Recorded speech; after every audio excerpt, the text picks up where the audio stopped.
Hola, buenas tardes.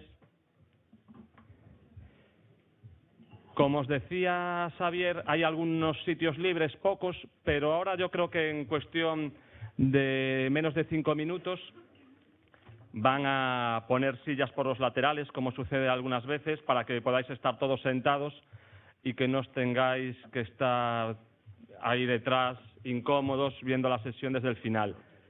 En unos minutos abren una puerta que hay aquí y sacamos sillas para que podáis estar sentados por los laterales. Antes de comenzar, simplemente recordaros, porque alguna gente nos preguntaba cuáles eran las próximas sesiones que iba a haber del ciclo. Hoy por la mañana, mañana os íbamos a enviar un correo con las siguientes, os lo decimos ahora, anotadlo, porque así ya contáis con ellas. La siguiente sesión es la próxima semana. Es la próxima semana y hacemos esto primero porque ya teníamos concertada la cita con Felipe Benítez Reyes y porque nos habéis dicho casi todos vosotros que a partir de la siguiente semana estáis en juntas de evaluación y que era muy difícil que pudieseis venir. Entonces nos dijeron, ponéis por favor esta sesión la primera semana de marzo porque la segunda, la tercera y la cuarta hay sesiones de evaluación. Atendiendo esta indicación, pues hemos fijado esta sesión, insisto, para el próximo jueves 5 de marzo. Para nosotros también es muy poco el tiempo que nos da para preparar todos estos dosieres, pero pensando en lo que os habíamos comentado, está fijada. Y la siguiente sesión, lo mandaremos por correo, va a ser el 9 de abril, ya, después de las vacaciones merecidas de Semana Santa, que va a estar con nosotros Gonzalo Suárez. ¿Vale? Bueno, ahora para hablar de Julio, igual que diré después de Gonzalo Suárez, pues son dos autores que desde hace tiempo queremos que estén con nosotros, que este año por determinadas circunstancias conseguimos que estén aquí. Muchísimas gracias a Julio. Que sepáis que los 11º encuentros con autores, que nos gustaría que Julio estuviese mucho antes, pero es complicado. Julio es un autor, lo comentaremos, que no es muy dado a todos estos actos, aunque ahora está haciendo un tour grande por distintas ciudades de España presentando esta novela. Y aprovechando esta ocasión, no esta novela, que la tengo en otro lado aquí, perdón, Distintas formas de mirar el agua, pues gracias a su generosidad y a la editorial Alfaguara, sobre todo en la persona de Raquel Abad, que siempre es tan cariñosa con nosotros y nos ayuda tanto con tantos autores en este ciclo, pues hemos conseguido que pudiese estar aquí. Presentar a Julio Llamazares, como comentamos en alguna otra ocasión, pues a veces no sé si sobran las palabras o no, pero desde luego es un autor emblemático para todos los que somos profesores de literatura española, y no solo para todos los profesores de literatura española o literatura gallega o cualquier literatura que expliquemos, sino para cualquier persona que se precie de buen lector, ¿no? Julio Llamazares es un autor, como iremos comentando ahora y como iréis viendo en este dossier que hemos preparado para la ocasión, pues un autor que tiene una obra emblemática dentro de la literatura española y que muchos de nosotros hemos leído, hemos estudiado y hemos comentado con nuestros alumnos en los centros educativos. Julio Llamazares es de un pueblo de la montaña leonesa, Begamián, desaparecido bajo las aguas del embalse del Porma, y comento este dato porque es un dato que comentaremos y que tiene una relevancia especial en esta novela que se acaba de publicar, que es una novela que no lleva ni 15 días en las librerías, Distintas formas de mirar el agua. Bueno, pues tiene, como digo, una importancia capital en esta novela este dato que os andaba comentando, ¿no? Su familia procedía de otro pueblo leonés, de la cuenca del río Curueño, que también se relata en otro libro que tenéis aquí delante, que es El río del olvido. Pasa su infancia y adolescencia, parte en León, parte en un internado, en un colegio del Prado, en Madrid, estudia Derecho y luego se instala en Madrid para dedicarse al periodismo. Bueno, la carrera literaria de Julio es muy grande, pero la carrera en el ámbito del periodismo, tanto en prensa como en televisión, pues también es muy dilatada y él, que hoy vamos aquí a entrevistarlo, o vamos a dialogar con él en estas tertulias literarias que aquí tenemos, pues él ha dialogado con algunos de los autores más relevantes del panorama literario en nuestro país. Su obra, como veis en este dossier que os acercamos, pues abarca todos los géneros, todos los registros literarios, empezando por la poesía, La lentitud de los bueyes, tenéis ahí unos poemas que recogemos aquí, un libro de 1979, sobre el sentido de la vida, la soledad, el tiempo, etcétera. Regresa a la poesía con Memoria de la nieve, 1981, premio Jorge Guillén, donde también recrea el mundo rural en peligro de extinción, el intento de recuperar la memoria colectiva, etcétera. Entre esos dos libros, uno del año 79 y otro del año 81, entre medias de estos dos libros aparece un libro que tenéis una pequeña reseña, una pequeña cita en las fotocopias que hemos preparado, que es El entierro de Genarín. Es un insólito ensayo sobre un curioso personaje que después comentaremos, un insólito personaje, Leonós, que muere atropellado un Jueves Santo y que muy prontito vais a tener una reedición. Es un libro muy difícil de encontrar hoy en día, solo podéis encontrar en alguna librería de viejo o pedírselo a alguna persona como Xavier Soane, que tiene una edición de hace muchos años y que gracias a eso pudimos poner aquí un fragmento. Pero este libro ilustrado va a aparecer dentro de unas semanas, publicado por la editorial Alfaguara. En el ámbito, estábamos hablando de la poesía y de este ensayo, en el ámbito de la novela, se inicia con una novela emblemática en el panorama literario español, que es Luna de Lobos, lo que le otorga ya desde esta primera novela un prestigio muy reconocido en este ámbito, una historia sobre los maquis surgidos de la guerra civil. Su siguiente novela, La lluvia amarilla, del año 88, confirma esta trayectoria en el ámbito novelístico y nada, es el monólogo de un personaje, el último habitante de un pueblo del Pirineo de Huesca. Esta novela le siguen otras tan conocidas, tenéis por aquí, Escenas de cine mudo, El cielo de Madrid, Las lágrimas de San Lorenzo y ahora esta última, Distintas formas de mirar el agua. Ha cultivado también el relato corto, Tanta pasión para nada, el guión cinematográfico, en algunas de sus novelas como Luna de Lobos y el documental, su último documental, si no decimos mal, porque su producción es muy variada, muy constante, es Elogio de la distancia, que es un documental rodado en Galicia sobre la Fonsagrada. Viajero impenitente, sus crónicas en los libros de viaje también son muy conocidas, libros como comentamos al principio, El río del olvido, Tras os montes, que es un viaje por la comarca portuguesa de Braganza, Cuaderno del Duero, Las rosas de piedra, etcétera, etcétera. Aquí también tenéis una parte que no queremos recoger porque el dossier si no sería demasiado largo y difícil de abordar en la sesión. Sus artículos periodísticos aparecen recogidos en libros como tenéis ahí, como En Bavia, Nadie escucha, Entre perro y lobo, etcétera, etcétera. Pues para nosotros tener un autor de la brillantez y de la categoría de Julio Llamazares entre nosotros es todo un honor. Muchísimas gracias, Julio, por estar hoy aquí con nosotros en nuestro ciclo. Hola, moi boas tardes. Mira, dos que estades de pé ao final hai asentos na parte dereita e algúns isolados. Digo porque a sesión é longa e estar de pé realmente pois sempre é un pouco máis incómodo. Entón, se queredes por esa banda puxéronse unhas sillas axacentes, non? Ben, xa dixo Javier boa parte da riquísima, da plural e extraordinaria, delongada trayectoria de Julio Llamazares, que é un escritor que ainda ten moita trayectoria por diante, pero detrás xa ten unha bagaxe realmente densa e moi variados xéneros. É un escritor plural, é un escritor, por exemplo, extraordinario xa na literatura de viaxes, como sinalou Javier Pintor. É un escritor de literatura de viaxes moi original, e ademais fai unhas viaxes non como fai moitos viaxeiros, as grandes metrópoles, a Veneza, da que está xa todo dito e demais, e que moitas veces son tópicos, senón que el busca os lugares que efectivamente lle son gratos, zonas cerca da súa terra, ou lugares como Tras os montes ou as catedrais, ese espléndido libro que fixo sobre as catedrais, La rosa de piedra, creo que é La rosa de piedra, non? E realmente esta metáfora, a viaxe é unha metáfora da vida, do camiño, do destino, é un dos grandes símbolos universais.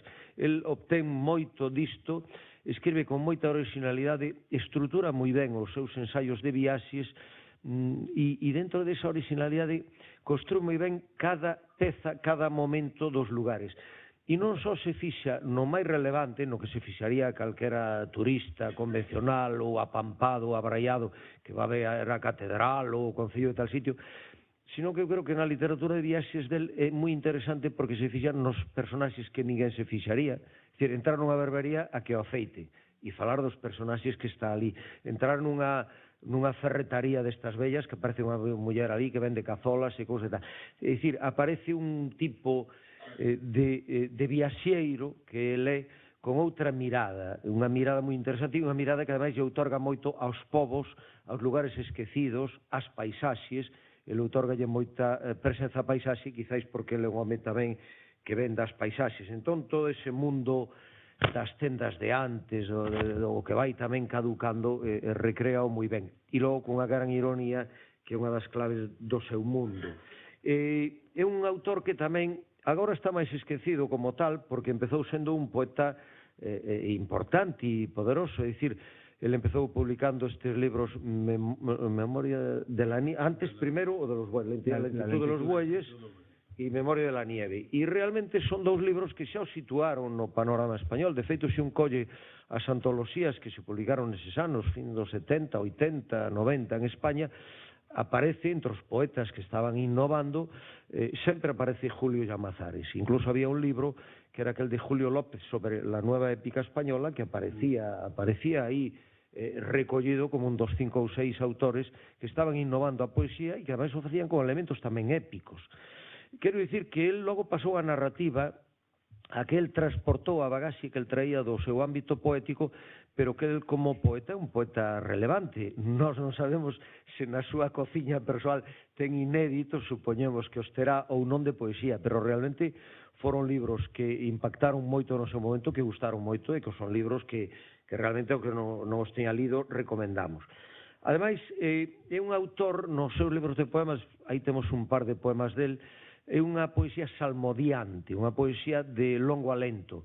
El traballa moito cunha forma que poderían discutir os técnicos se é versículo ou se é poesía en prosa, porque realmente ás veces non é doado. Pero unha obra de moitísimo ritmo, cunha forza musical extraordinaria e unha obra que parte moito das vivencias que el ten daquel tempo na zona esa leonesa. Os leoneses sempre foron moi primos irmáns nosos dos galegos, como tamén os asturianos, e que é un mundo que nos queda moitas veces perto, como o propio título, La lentitud de los bueyes. Nós de bois e de vacas deste mundo tamén sabemos moito realmente.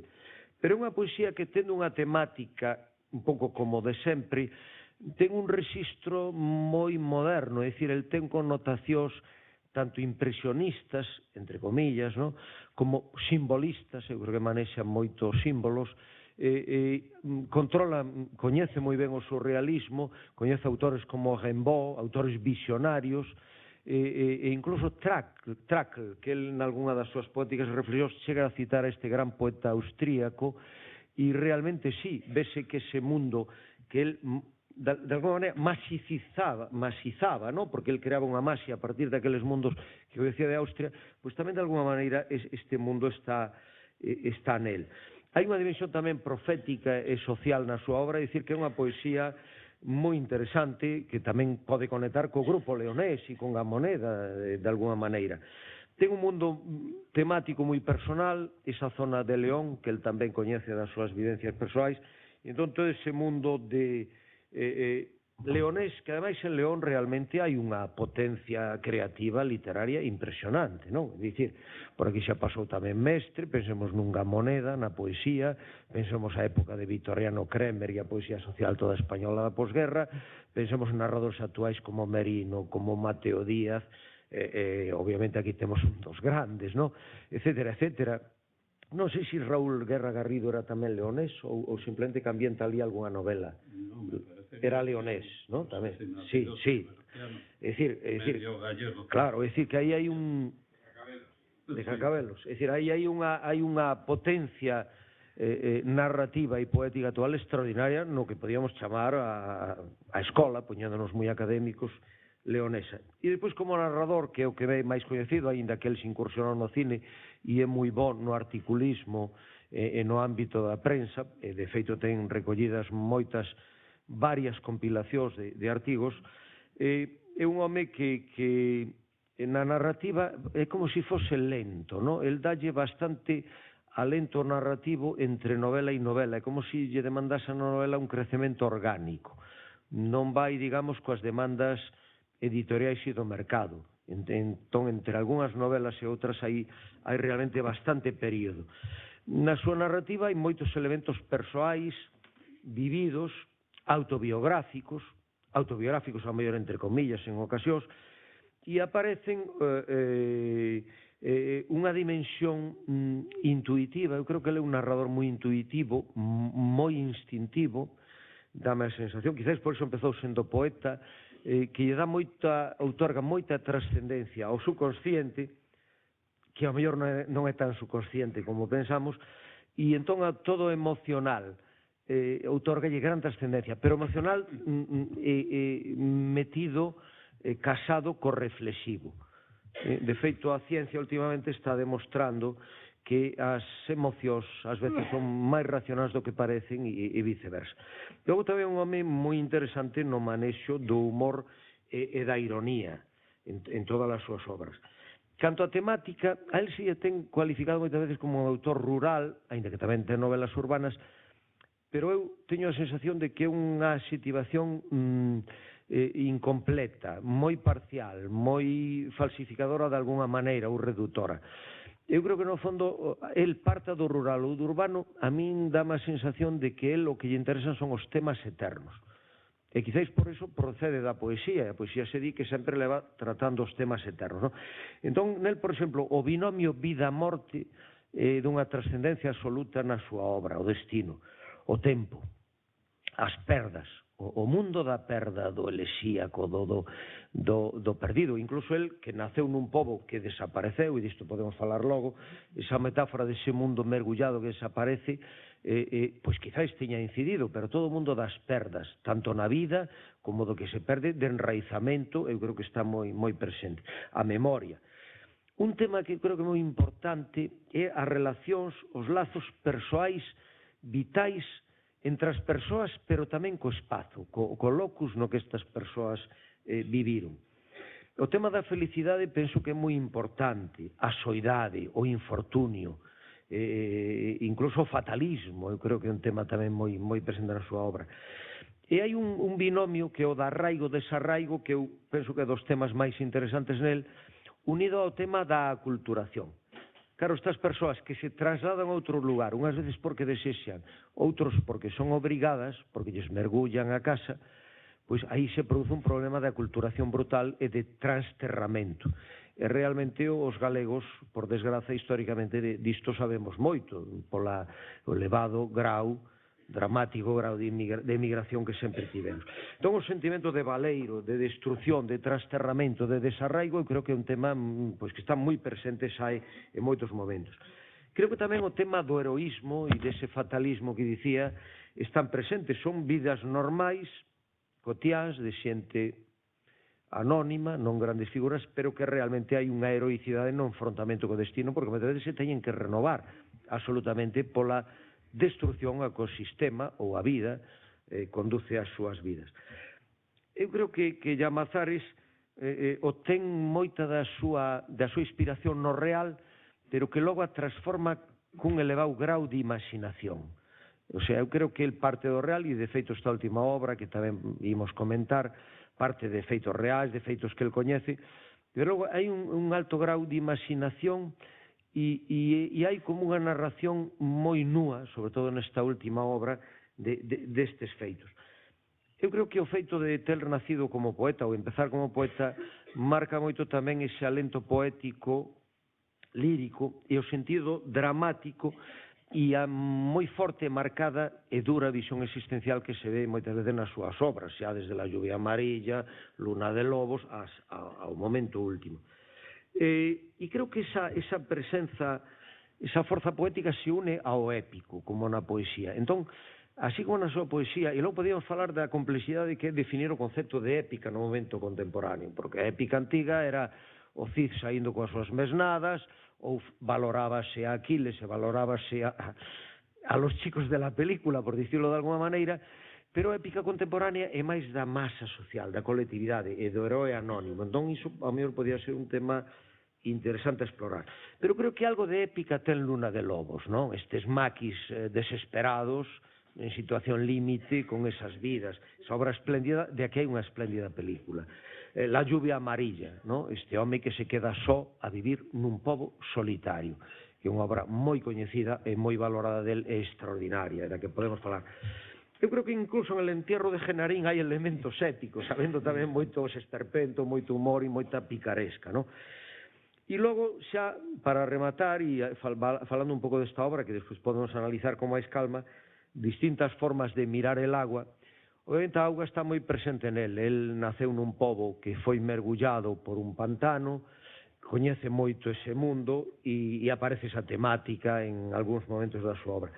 É unha obra moi coral, despois podemos comentalo, con moitos puntos de vista, que retoma temas que están de sempre na súa obra, manexa moi ben o monólogo interior e a pluriperspectiva de distintas análisis psicolóxicas, morais, personais, valorativas, culturais, xeneracionais dos personaxes, e logo é unha obra na que hai moitos elementos que eu creo que están moi presentes na súa obra. Na obra esta, e en moitos momentos de Llamazares, o ámbito semántico de tristeza, añoranza, soledad, melancolía, fatalismo, estoicismo, está moi presente ese mundo. E nós, os galego-portugueses, temos unha palabra que non é doado traducila ao exterior, que é saudade. Saudade non é soledad, porque para iso temos soidade en galego, estar só. Non é melancolía, non é añoranza, non é nostalgia, non é morriña, outra palabra nosa, non? Pero é unha palabra moi complexa e intraducible que define moito un pouco todos estes aspectos. E eu teño a sensación de que ás veces para valorar certos aspectos da tua obra tamén habería que falar desta palabra, de alguna maneira. Bueno, e dicir simplemente que é un placer telos aquí, é unha figura das letras españolas e realmente ten unhas obras espléndidas, todos temos pasado grandes momentos, son obras que resisten, eu acabo de reler varias que lera hai moitos anos e pareceme coa mesma vixencia, é dicir que é un autor que non se move en termos comerciais, senón que se move en termos de profundidade afectiva, persoal, vivencial e moral. Entón é un placer telo con nós hoxe e escoitalo, que será indudablemente unha satisfacción para todos nós. Moitas gracias. Bueno, e encontramos este musgo aí fora que nos parece moi vizoso e con moito humus, está desprendendo humus. E como el ven moito do humus, pois dixemos, bueno, pois vamos a poñer un pouco de musgo na mesa. E é con ese espírito, non? É de homenaxe a Julio. Muy bien, muchas gracias. ¿Ahora? Sí. Sí. Muchas gracias a todos por esta asistencia tan numerosa que yo no esperaba, no me imaginaba.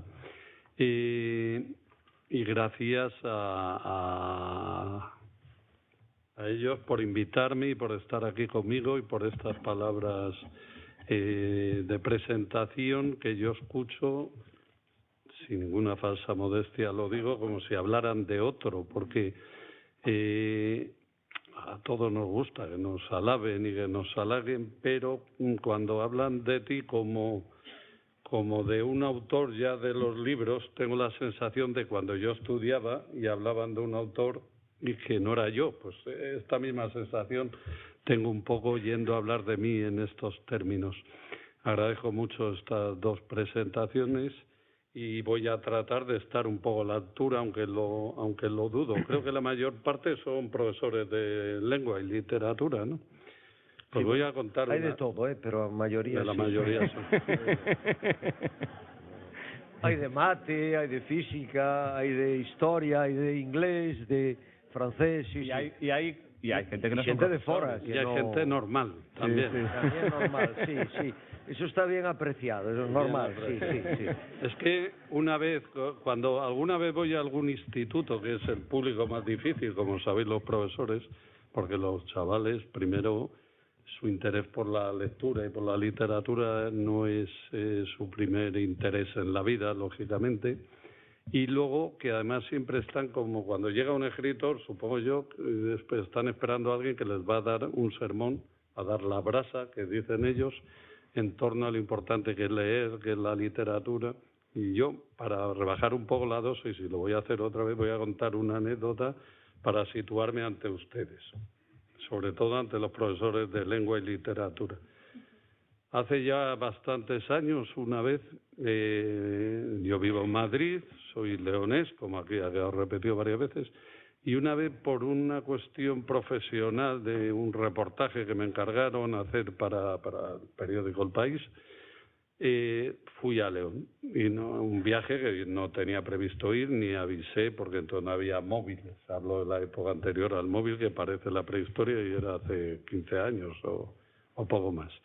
Y entonces llegué a León con un fotógrafo, nos quedamos en un hotel en León, y era las 10:30, las 11 de la noche, y fui a mi casa a ver a mi padre. Claro, que vivía aún, y vivía mi padre en el mismo portal, y una hermana con su marido, con mis sobrinos y tal. Entonces me presenté allí, y cuando llegué eran las 10:30, 11 de la noche, y estaba un sobrino mío, que a la sazón tendría 15 años, ahora ya tiene bastantes más, ahora es director de un periódico, nada menos, pues estaba haciendo una redacción a la luz del fleso, sudando ya tinta, porque le habían mandado una redacción de medio folio, no 15 folios, sobre Luna de Lobos, que es una novela mía.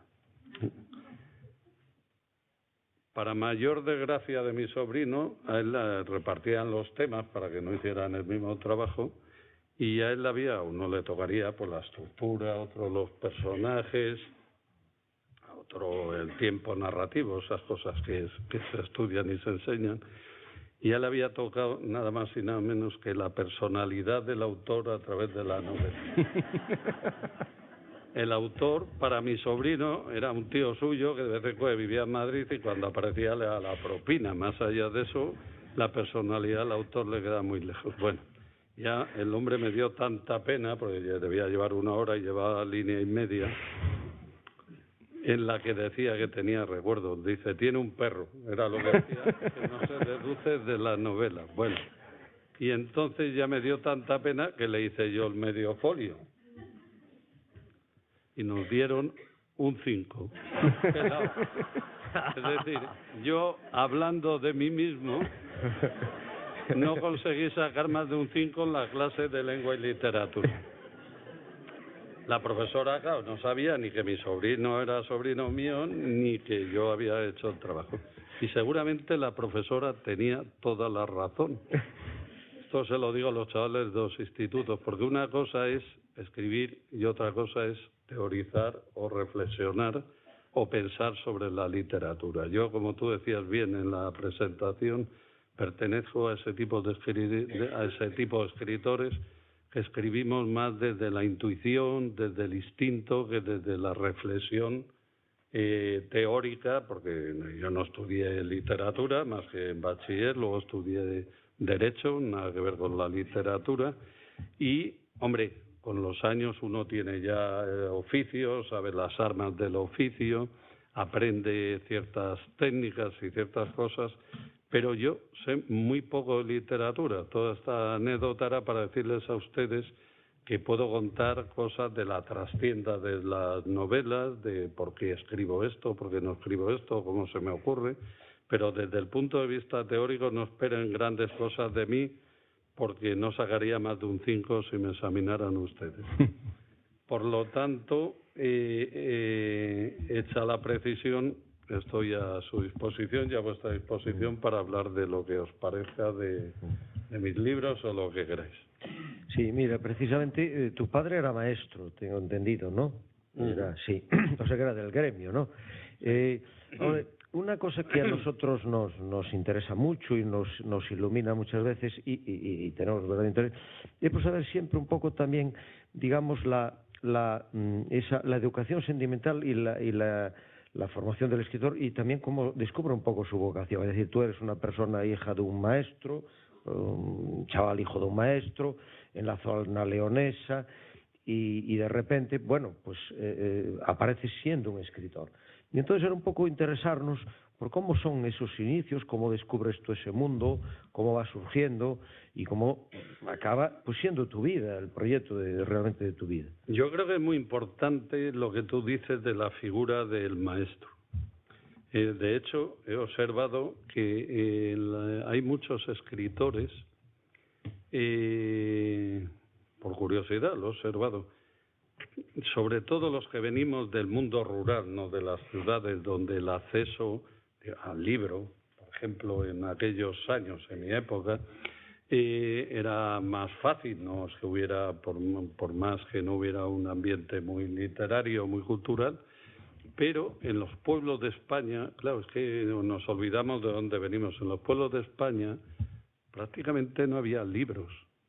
Yo me crié en un pueblo minero de León, donde no había libros. Yo no recuerdo que hubiera libros. Los pocos que había en casa de mi padre, que era el maestro, o en la escuela, los libros que tenían allí. Jesús Torbado, otro escritor sí. de que tú hablas, es hijo de maestra. Josefina de Coa, tiene una novela, Historia de una maestra. La figura del maestro, que a mí me parece la profesión más importante que existe, porque es la del que dedica su vida a enseñar a los niños, a los que empiezan a mirar el mundo y a orientarse en el mundo. A mí me parece la profesión más noble y no todo lo valorada que debería ser, y más en estos tiempos tan economicistas y tan productivistas. Es determinante y yo creo que en mi vida lo fue. Tú hablas de los orígenes, pues mis orígenes fueron puramente vocacionales. Yo, como digo, me crié en un pueblo donde no había libros prácticamente, pero me recuerdo siempre escribiendo. Es más, recuerdo que me castigaban por escribir. No por escribir, sino por no estudiar lo que tenía en la enciclopedia Álvarez o aquello, que era lo que había que estudiar. Tú dices, tú deja de hacer el tonto y estudia. Era una frase que yo le digo a mi hijo ahora también, porque luego nos repetimos todos en las mismas cosas. Y pese a ello, yo siempre me recuerdo escribiendo. De manera que yo nunca he tomado la decisión de escribir. Porque a veces te preguntan, ¿cuándo decidiste dejar de dedicarte a escribir? Yo nunca me he dedicado a escribir, yo simplemente he vivido siempre relacionándome con el mundo a través de la escritura y de la palabra. Y conozco muchos casos así, sobre todo de gente que no se crió precisamente en un ambiente culto, digamos, que no tuvo posibilidades a su alrededor.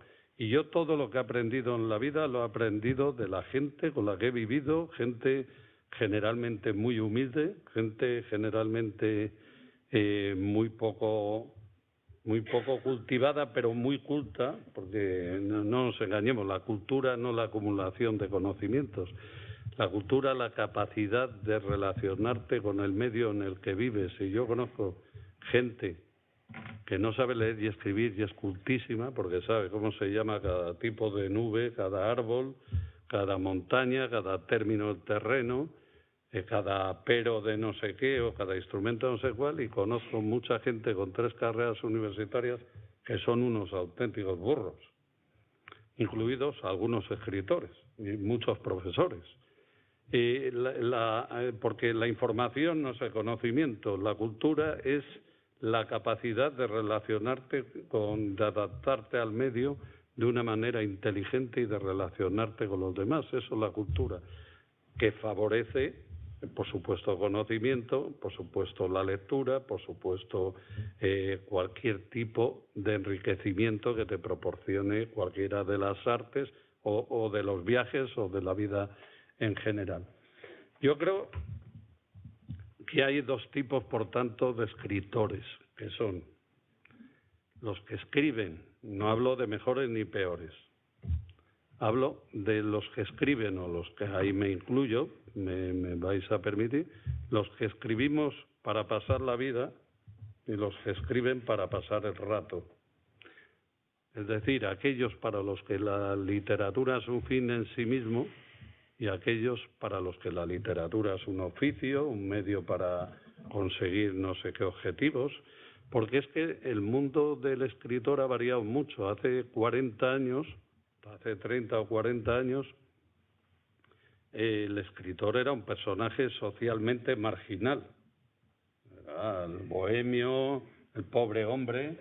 Lo peor que le podía pasar a una señora decente hace 40 años o 30 era que la hija se liara con un escritor o con un poeta. Era lo peor que le quería, que se casara con un ingeniero de caminos o con un abogado o con un médico, porque lo demás era garantía de pobreza. Ha habido una inversión de esos términos y ahora todo el mundo escribe. Ahora, si tú no escribes, eres un pringao. Cualquier banquero que le meten en la cárcel por unos días, como se aburre, escribe una novela policíaca. Ayer leí que Arzac ha publicado otra novela policíaca. Belén Esteban escribe. Boris Izaguirre escribe todo el mundo. Y todo el mundo tiene derecho a escribir. Pero todos esos son escritores. Por supuesto que no. Una cosa es la escritura y otra cosa es la literatura. Y la literatura la determina tu relación con el lenguaje, tu relación con el mundo y aquello que decía Pessoa de que escribir es mi manera de estar solo. Yo creo que un escritor es aquel que seguiría escribiendo aunque no publicara. Si hicieran esa prueba, la mayor parte de los autores que ustedes conocen y que ven continuamente en la prensa y en los medios, la mayoría dejarían de escribir, porque la mayoría están ahí, bueno, porque da dinero a los que les dé dinero, porque da popularidad, porque da prestigio social. Ahora parece que escribir da prestigio social cuando antes era todo lo contrario. Y todo eso tiene que ver con el origen vocacional o no de la literatura. Hay gente que yo conozco que no ha publicado nunca y sigue escribiendo. Gente de mi edad y gente que escribe muy bien. Y gente que nunca había escrito y de repente un día se aburre por la tarde y escribe una novela y además le dan un premio porque es presentador de televisión y sabe que va a vender por la imagen y eso. Digamos que está todo muy confuso y muy claro a la vez, porque la gente sabe distinguir. Y en mi caso ha sido muy determinante el sentido vocacional de la literatura. Yo escribo porque no sé hacer otra cosa, porque no puedo vivir de otra manera, porque yo no sé cómo se vive sin escribir. O sea, yo sé que la mayor parte de la gente vive sin escribir una línea toda su vida y seguramente muy feliz. Yo sería el hombre más desgraciado del mundo si no escribiera, porque la vida que he vivido la he pasado escribiendo, haciendo otras cosas, por supuesto también, pero sobre todo escribiendo, y mi manera de relacionarme con el mundo es a través de la escritura. Que la escritura, en último término, no se engañen, es un privilegio, por varios motivos. Uno, porque tú cobras por lo que los demás pagan. Es decir, tú vas al psiquiatra y el psiquiatra te cobra. Yo cuento mi vida y encima cobro yo al lector. Es un privilegio porque te permite estar solo. Entonces, bueno, tú como eres escritor lo sabes. Y es un privilegio porque te permite hablar el tiempo que necesitas sin que te interrumpan. Esto en una sociedad en la que nadie escucha a nadie, en la que en los debates se pasa la mayor parte del tiempo diciendo la frase más repetida en los debates de televisión es déjame hablar. Déjame hablar que yo te dejé a ti. Al final acaban discutiendo quién ha hablado más, quién menos, porque vivimos en una sociedad, sobre todo en España, donde no conversamos, discutimos. La gente no quiere llegar a ningún acuerdo con nadie ni que el otro le convenza de nada. Por eso no le dejas hablar, por si acaso te va a convencer de algo. A mí me vas a decir, que es una frase muy española. Si uno analiza el lenguaje español se da cuenta, por lo menos en castellano. Gallego es otra cosa, porque sois más suaves y más dulces. Antes me dijo, por ejemplo, una frase Xavier, hablando de la Costa da Morte, dice: no soy mal guía para esa zona. Un castellano nunca diría eso. Yo conozco eso de puta madre. No soy mal guía. Yo soy el que mejor conozco la Costa de la Muerte y te llevo. Esa sintaxis, que es con lo que a veces bromean fuera de Galicia con los gallegos, que tal, esa sintaxis es toda una visión del mundo, una manera de mirar el agua y de mirar la vida. Y por eso digo que es un privilegio escribir, porque mientras tú estás escribiendo en tu casa, nadie te interrumpe, en un país en el que nadie escucha, y cuando el lector te lee, te escucha tu razonamiento seguido y de la manera que tú has querido hacerlo. Por supuesto que en mi caso es absolutamente vocacional mi dedicación a la literatura. Lo que pasa es que, Julio, tienes que tener cuidado cuando también un gallego te dice que no es mal día pegar a Costa da Morte, que a lo mejor una ola hoy te arrastra hasta los confines de Escocia, porque, bueno, hoy es... Aquí hay un amigo foto... Sí. Mirad, como hay bastantes personas de pie, quedan algunos sitios libres, y aquí hay un cuartito a la mano derecha del escenario, que yo no lo veo, pero que vosotros lo veis, que podéis entrar y coger una silla, porque hay sillas por los laterales. Julio, ahora haciendo quizás el camino inverso y llegando a esta novela que acabas de publicar ahora, Distintas formas de ver el agua, que a lo mejor cronológicamente es tu última novela, pero que es una novela que está en ti desde hace mucho tiempo probablemente, ¿no? Entonces te quería preguntar por eso que tú hablabas, distintas formas de mirar el agua, que nos dijeses que es ese agua, que a lo mejor los gallegos la entendemos muy bien, esa metáfora del agua que puede ser la vida también, y cómo en lo que hablamos muchas veces, y también decía antes Xavier, esta cocina del escritor, esa novela a lo mejor lleva mucho tiempo cocinándose. Cocinándose quiero decir en tu memoria, construyéndose, y a lo mejor era el momento de que apareciese ahora, ¿no? Porque es una novela, algunos veo que las tenéis aquí, que la tiene también ahí Fran, de la librería Siada, pues que parte de un acontecimiento concreto, que es tu pueblo, sumergido por un pantano ya hace muchos años, pero es un recuerdo de infancia, a lo mejor no tanto infancia, adolescencia, que aparece ahora, ¿no? ¿Y por qué aparece ahora? Todo eso es lo que te queríamos preguntar. Lo que no aparece es el recuerdo, sino mi relación con esa historia. Desde que me dedico a escribir, y aún antes, la pregunta que más veces me han hecho en mi vida, bueno, ahora me hacen dos. Una es, ¿qué tengo que ver con Gaspar Llamazares? Y la otra que me hacen, desde siempre, inevitablemente, en los coloquios, los periodistas, etcétera, es cómo ha marcado mi vida, cómo ha marcado mi escritura el hecho de que el pueblo en el que nací esté debajo del agua, debajo de un pantano. Yo siempre respondía y respondo con respuestas muchas veces improvisadas, a veces contundentes, a veces evasivas, pero de las cuales siempre me quedo como insatisfecho porque es muy difícil, como si a ti te preguntan cómo te ha marcado en tu vida el ser de aquí o el ser de otro lugar y haberte venido aquí, etcétera, ¿no? Y nunca he sabido muy bien qué responder. Yo sabía que estaba condenado a escribir esta novela alguna vez, pero yo no me planteo las novelas como algo porque hay una visión también un poco extraña. Se piensa a veces, quizá por contaminación de todos estos escritores advenedizos, digamos, que escriben como el que fabrica muebles y se sienta y dice, bueno, ¿ahora qué se lleva? Si es que escribir es muy fácil. Escribir una novela facilísimo. Ahora, escribir bien es muy difícil. Bien me refiero de acuerdo al talento de cada uno, a la capacidad de cada uno. Escribir, tú te sientas y dices, bueno, ¿ahora qué se lleva? Bueno, pues novela policíaca es que coger La Voz de Galicia, está lleno de... El que roba el códice calistino, ahí tienes ya una novela. Metes un triángulo entre el deán, el ladrón, y la de la librería enfrente, un crimen de no sé qué, Fraga con los gaiteros y no sé cuál. Y tienes una novela, el periódico está lleno de novelas. El periódico está lleno de novelas. Cada noticia que te cuentan es una novela. El problema es para qué se cuentan las novelas, cómo se cuentan y por qué. Xavier Seoane ha dicho antes que ha apuntado, lo estaba escuchando y ahí ya cogí el bolígrafo y apunté una frase que es el crecimiento orgánico de los libros, el crecimiento orgánico de las novelas.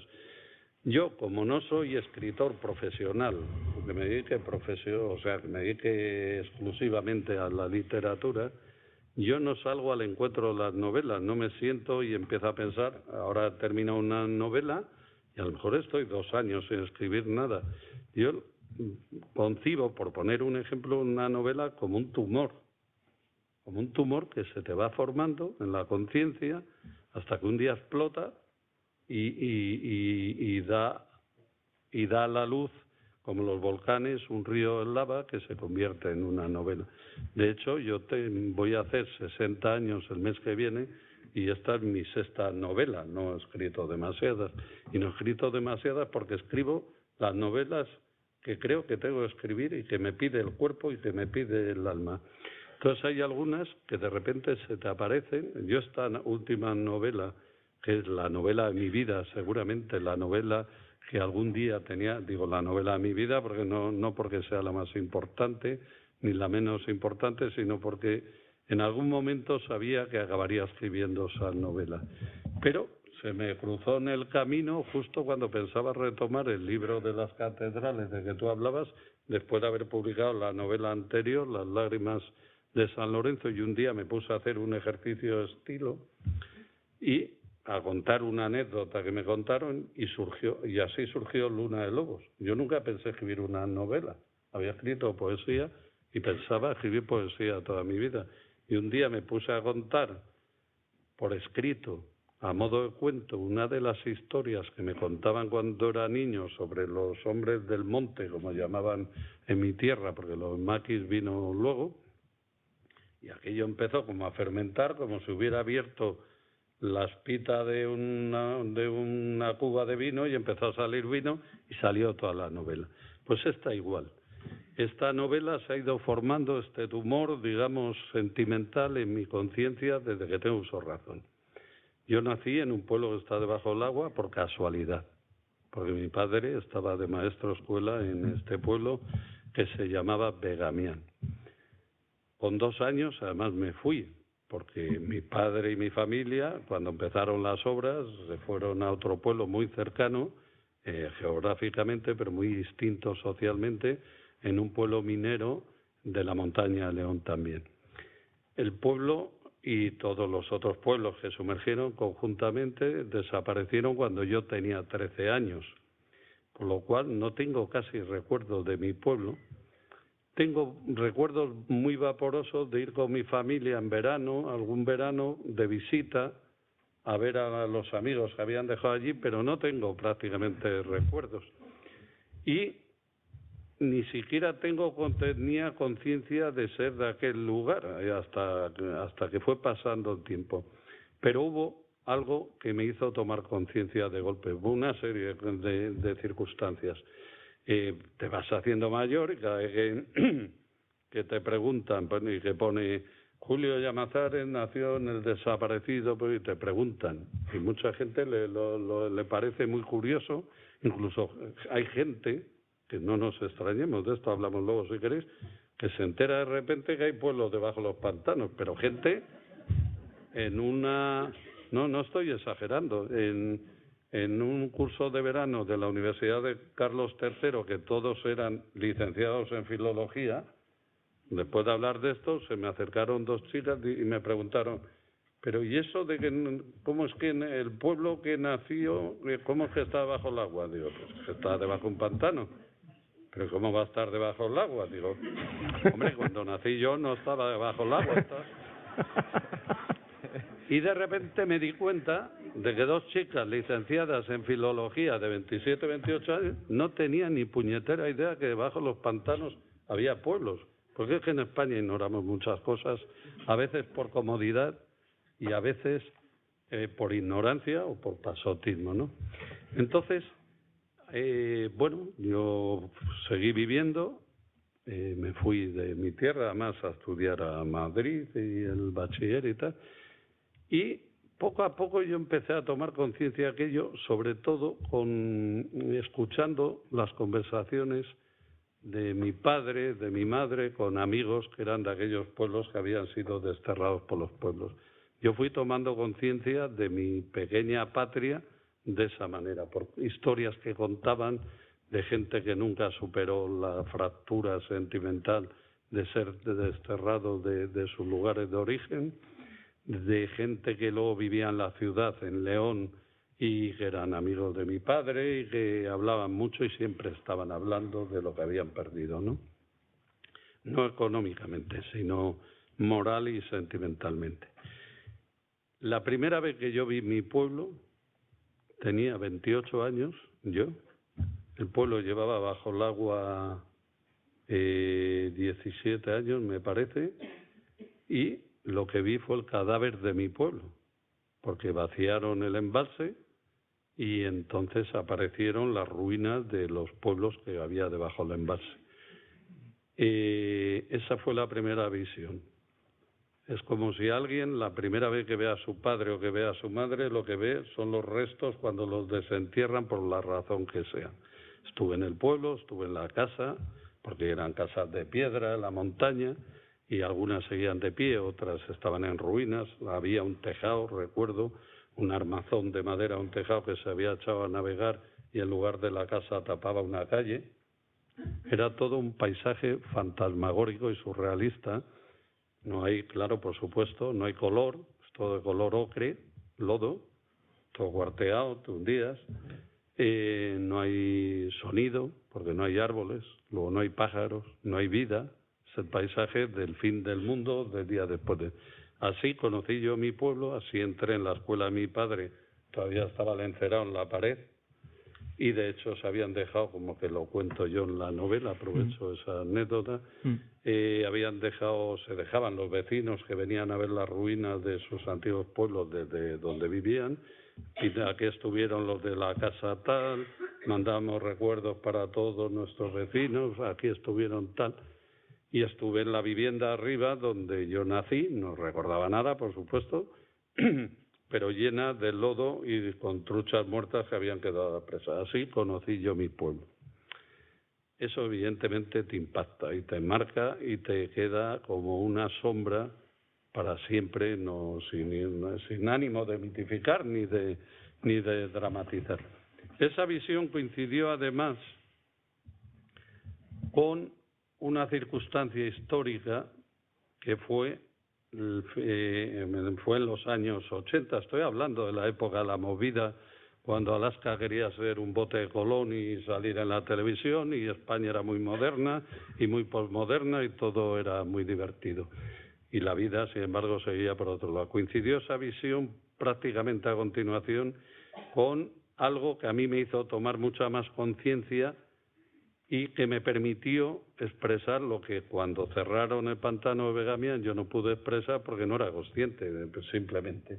Que fue el cierre, alguno lo recordará, y alguna persona está por ahí, no hace falta que se lo recuerde porque lo recordará toda la vida, el cierre del pantano de Riaño, que terminó en escenas de gran violencia, pese a la censura oficial, y estábamos hablando del gobierno socialista de Felipe González, a los mismos que criticaban a Franco por la construcción de pantanos, pues la gente cree que los pantanos se acabaron con el nodo y con Franco inaugurando pantanos, y los pantanos han seguido haciéndose.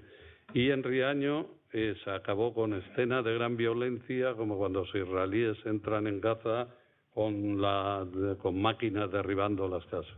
Así terminó Riaño. Entonces, en los últimos días de Riaño yo escribí, fui mucho por allí, polemicé con mucha gente, con algunos de los antiguos que criticaban la política de grandes obras hidráulicas y que ahora, después del cambio político, lo defendían, porque las cosas, decían, no se ven igual desde un lado que desde otro, que es el primer paso hacia la indignidad, las cosas son iguales desde un lado que desde otro. Otra cosa es que las puedas decir o no en función de tu lugar en el que te sitúes. Y todo eso fue revolviendo en mí como un magma que tenía que ver con esa Ítaca perdida de Begamian. Aún así, no escribí nada. Empecé a escribir unos poemas, escribí 3. Uno dio pie a una historia que se incluyó en una película que rodamos en las ruinas aquellas de Begamián y, bueno, pasó el tiempo y cada vez a mí me empezó a importar más toda esta historia, pero aún así no escribí. Y hubo dos cosas que yo creo que fueron los detonantes para esta novela, que como digo, se atravesó en mi camino porque no pensaba escribirla ahora, que fueron hace 7 o 8 años, que se cumplieron 25 años del cierre de Riaño, y entonces yo hice un reportaje para la revista del País Semanal sobre los 25 años de Riaño. ¿Qué había pasado con toda aquella gente?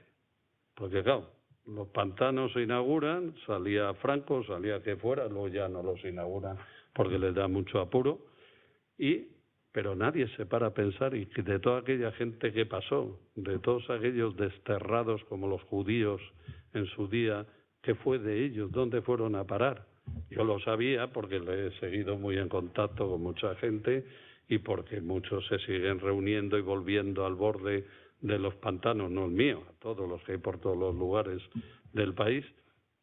Y recorrí los escenarios, estuve en el Nuevo Riaño, que es un pueblo artificial hecho al borde del agua, y estuve por primera vez, y eso sí fue definitivo para mí, en un pueblo al que fueron a parar muchos de los desalojados por los pantanos. Cuento todo esto porque esto es el magma, el humus, el musgo de la novela, ¿no? Estuve en un pueblo, sabéis que hay muchos pueblos de colonización a los que llevaban a la gente de los pantanos, les construían pueblos de estos como de Enciclopedia Álvarez de Cartago. En Galicia hay también Puerto Marín, todo esto. Y a muchos de Riaño y de Begamián, de los pantanos de León y de Guadalajara y de Salamanca y de Zamora, muchos fueron a parar a pueblos de colonización y en concreto hay uno que es realmente impresionante, porque si sabes la historia, si no la sabes es muy anodino.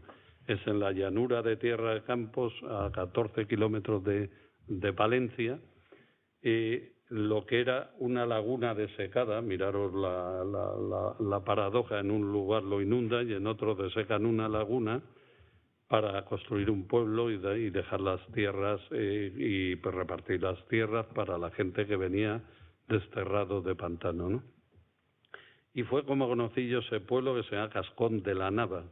Cascón, yo no sabía de qué venía, la Nava era la laguna, Cascón era el nombre del ingeniero que desecó la laguna y hizo el poblado. O sea, ponían incluso su propio apellido de nombre. Así se ha escrito la historia de este país.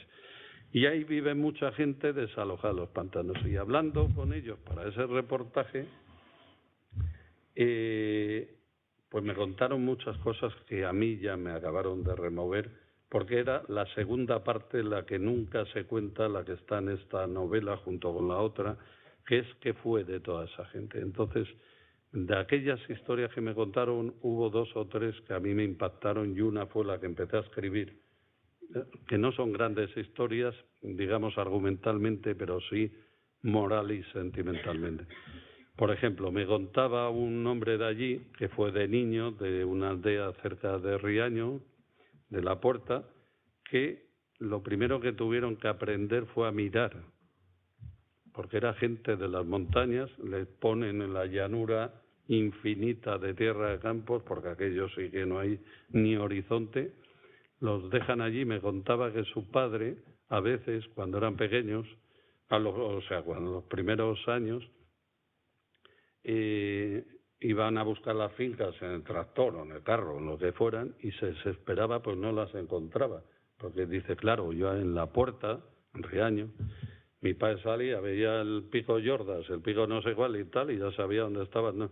Pero les soltaron en una tierra donde habían perdido el norte, el sur, el este y el oeste, y lo primero, aparte de una nueva vida y de una nueva agricultura, tuvieron que aprender a mirar, que tiene mucho que ver con el título de la novela. Y otra historia, que fue la que empecé a escribir, y de ahí surgió toda la novela, es que cuando llegaron los primeros a la laguna de la Nava, no habían hecho todavía las casas, el pueblo.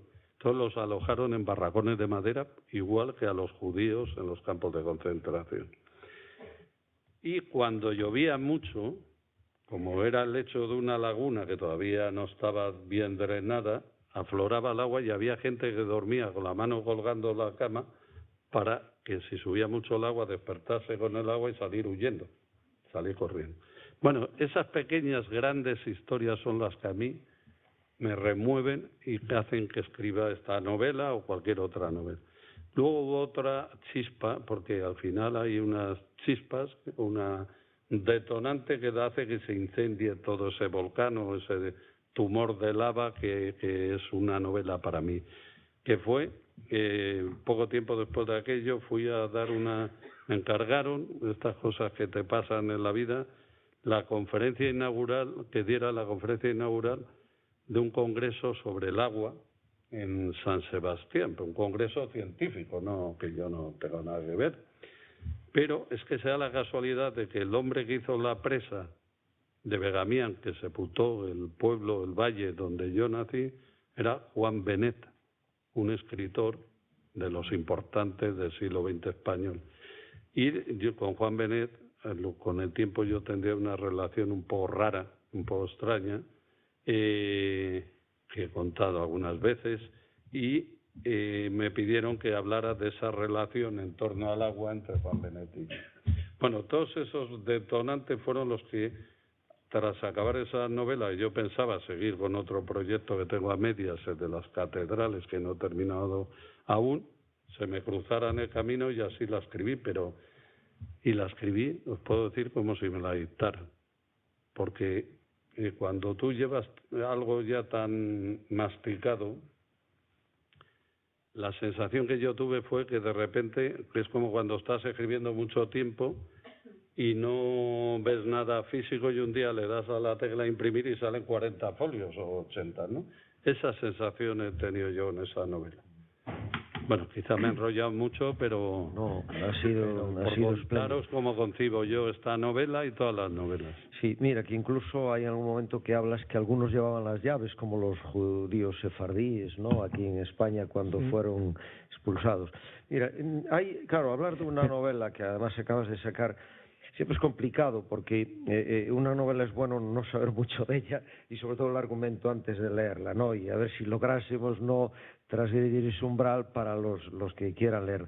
Pero antes hablaste de un tema muy interesante que es el tema de la cultura. Es decir, por la cultura siempre la pensamos en términos librescos, en términos textuales y de grafía, ¿no?, de letra, de alfabeto y tal.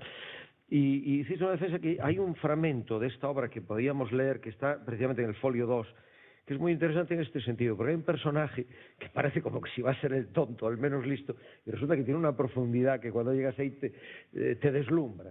Entonces yo, si te apeteciese, o leerlo tú o lo leemos nosotros, porque está ahí en el folio 2, y me parece muy, muy relevante dentro de la novela. Empieza diciendo la forma de mirar el agua, que es precisamente el título de la novela, ¿no? ¿Te apetece leerlo tú o...? Como quieras. Hombre, ellos prefieren escucharte a ti, pero si tú estás cansado no lo leemos nosotros. No, lo leo yo, si quieres. Pero o te damos el libro para...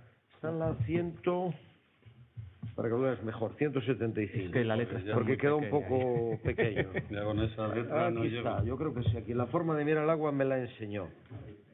Sí, está en el folio segundo por si lo queréis seguir por texto o si no lo escuchamos. Yo creo que es un momento muy interesante y que da muchas claves de lo que es esta novela, ¿no? Bueno, esta novela estructuralmente, hago esta precisión, es un poco particular.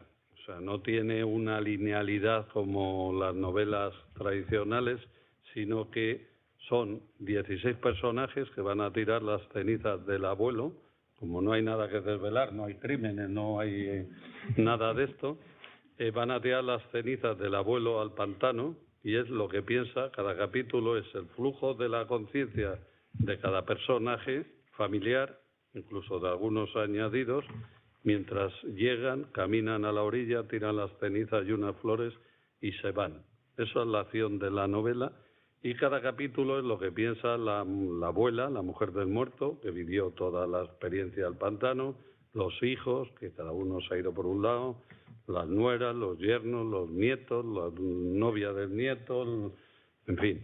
Y este es el capítulo que más difícil me resultó a mí escribir porque es un hijo el único que se quedó con los padres, que es este hijo que abunda mucho en muchos lugares, que todos hemos conocido, que es, sin llegar a ser tonto, es débil mental. De estos hijos que los padres protegen especialmente y al final son como muy desprotegidos, y es el que realmente todos los demás le tienen como mucho cariño, pero a la vez le tienen como un poco tonto, y es el que realmente tenía una relación, como se ve luego por lo que cuenta, más intensa con su padre. La forma de mirar el agua me la enseñó él también. Él me lo enseñaba todo. Desde que empecé a ser hombre, él me enseñó todo lo que sé, más que mi madre, que me ha enseñado muy pocas cosas. Mi madre lo único que hace es regañarme, menos mal que ahora está en la residencia. Él, en cambio, me decía, prepárate que vamos a trabajar. Por el camino me decía lo que haríamos y en qué fincas, y así todo iba a la perfección. Yo me dejaba guiar por él. ¿Qué iba a discutirle yo si él lo sabía todo? Recuerdo, por ejemplo, aquel invierno que heló tanto que los frutales se congelaban y se morían de puro frío.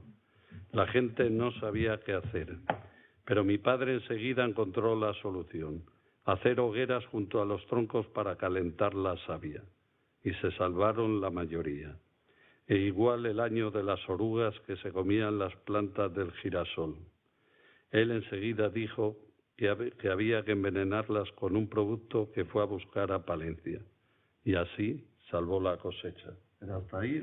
Había un párrafo más que yo creo que lo acaba de Pero de lo que más completar, sabía ¿no? él era del ganado.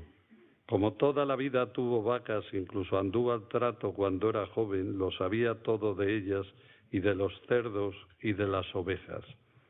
En la laguna nunca tuvimos ovejas, solo vacas y caballos. El mejor de todos fue Susarón, cómo tiraba él solo del carro. Pero cuando algún vecino tenía un problema con sus ovejas, siempre recurría a él. Era el que más sabía de la laguna, de las enfermedades, de lo que fuera. Le bastaba con ver las ovejas para saber qué enfermedad padecían. Yo creo que es muy ilustrativo de lo que comentabas tú antes, ¿no? Quiere decir que no por pasar por la universidad o incluso por la escuela hay una cultura inmanente de tradición, de conocimiento, que realmente es impresionante, y yo creo que estos párrafos lo reflejan muy bien, ¿no? Es que hay una cultura oficial, la de la lustrosa, la de brillantez, que es la que aparece en la prensa normalmente, y hay una cultura subterránea. A ver, yo tengo muy claro que hay dos países siempre, en España y en cualquier país: el establishment, el país oficial, el que aparece en los telediarios, el que aparece en los medios de comunicación, y luego el país real, donde las cosas van de otra forma y donde en el fondo se está viviendo la verdad y se está construyendo la verdadera historia con las pequeñas historias de cada una de las personas. Y hay una cultura que la cultura oficial desprecia, que la cultura campesina, la cultura obrera, la cultura de la gente normal, el heroísmo que hablabas tú de esos gentes, de esas personas anónimas que somos la mayoría, más o menos, y que somos los verdaderos protagonistas de la historia de un país, pero que se oculta. Esta novela yo la entronco en alguna entrevista que me han preguntado con la memoria histórica, porque esto forma parte. La memoria histórica no solo los enterrados en las cunetas y en las fosas comunes. La memoria histórica es todo lo que ha ocurrido, y la literatura y el arte es la memoria histórica de un país, porque todo lo que aparece en la prensa, en las portadas de la prensa, acaba pasando, y lo que queda son los sentimientos, los pensamientos, las pequeñas historias de la gente común, que es lo que trasciende al tiempo. Porque no nos engañemos, si yo pregunto aquí ahora quién era el rey de España cuando Don Quijote andaba por la Mancha peleando con los molinos de viento, no sé si alguien lo sabe. Bueno, como hay profesores de historia igual lo saben. Y el rey de España era de carne y hueso, y era el más importante personaje en aquel momento, y ha desaparecido en la historia. Y sin embargo Don Quijote sobrevive, aunque era mentira, aunque era un personaje de ficción. porque la mentira sobrevive a lo que creemos la verdad. La ficción sobrevive a la realidad y cuando tiene valor de arquetípico y de transportar sentimientos y pensamientos en el tiempo. La literatura sobrevive al tiempo y la historia no. Vamos, la historia cotidiana. Dentro de, no digo ya de 500 años, de 50 años, ya nadie sabrá ni quién era Rajoy, ni quién era Zapatero, ni quién era Luis de Guindos, ni Montoro, ni no sé quién, dentro de 15 años. Y sin embargo, alguien que ahora no sabemos quién es, pues quedará en el tiempo porque consiguió dar voz a la verdadera vida y a las verdaderas aspiraciones e ilusiones de la gente que vivía en España en ese momento, que pueden ser escritores o artistas más o menos conocidos ahora o absolutamente desconocidos. Mira, Julio, en todas tus novelas, y las dos últimas en construcción tienen ciertas similitudes, hay una preocupación, siempre hubo una preocupación honda en tu literatura por el estilo, que ya lo remarcó Xavier cuando estábamos haciendo tu presentación, pero hay una preocupación también muy importante por la construcción narrativa, ¿no? Entonces yo te quería preguntar por este aspecto. En tu última novela, que ya has dicho, estas 16 voces que consigues con ellas, esa profundidad que le das, pero bueno, también es una complejidad grande argumental, porque tienes que ponerte en la piel de cada uno. Entonces quería que nos hablases un poco de eso. Hombre, es que lo fácil es, ya digo, una novela, pues si es que la puedes escribir en 2 días. Tú armas una trama, dices, lo escribes a la pata, a la llana. Una novela es una visión del mundo. Entonces, a la hora de escribir, tú la puedes hacer de 1000 maneras diferentes. Una novela se puede escribir de 1000 formas. El éxito de un escritor es conseguir hacerla de la mejor manera posible. Y eso lleva mucho trabajo. Primero, lleva mucho trabajo pensando la novela desde el principio. Porque tú quieres contar la historia de los desterrados por los pantanos. La puedes escribir en tercera persona, en segunda o en primera, en pasado o en futuro. Todo eso determina ya la novela. ¿Quién la cuenta? La puede contar una persona que ha vivido eso, o alguien que lo ha conocido, o alguien que se lo contaron, o un testigo del fenómeno, ¿no? Todas esas decisiones, como ocurre en el ajedrez y en la vida, te cambian la vida y te cambian la novela, ¿no? Luego interviene mucho el azar, porque de repente, y el instinto, ¿no?